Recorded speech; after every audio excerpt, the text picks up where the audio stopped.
अस्सलाम वालेकुम नाजरीन, आप देख रहे हैं JN न्यूज़ और मैं हूं आपकी होस्ट रुबीना चौधरी। सबसे पहले नजर डालते हैं आज की अहम खबरों पर। हाजी मोहम्मद वारिस सईदी की रिपोर्ट के मुताबिक सर्दी की शिद्दत और गैस की लोड शेडिंग ने अगरचे शहरियों को मुश्किलात से दो चार कर रखे हैं, मगर नौजवानों ने इन हालात को भी तफरीह में बदल दिया है। कहीं बारबेक्यू, कहीं फिश, कहीं चाय और कहीं पिज़्ज़ा की महफिलें और कहीं गुनगुनाना सर्द रातों को यादगार बना रहे हैं।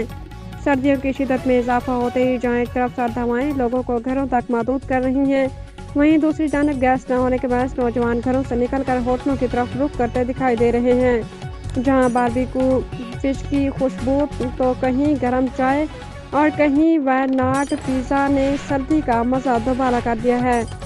इन महफिलों में सिर्फ खाना ही नहीं बल्कि कहके दोस्तों की बातें और किसी की खूबसूरत आवाज़ में गुनगुनाता हुआ गीत भी माहौल को खुशगवार बना देता है।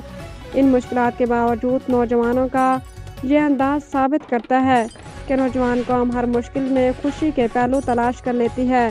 सर्दियों की रातें, दोस्तों की बातें और पिज़्ज़ा की लज़्ज़त बात ही कुछ और है।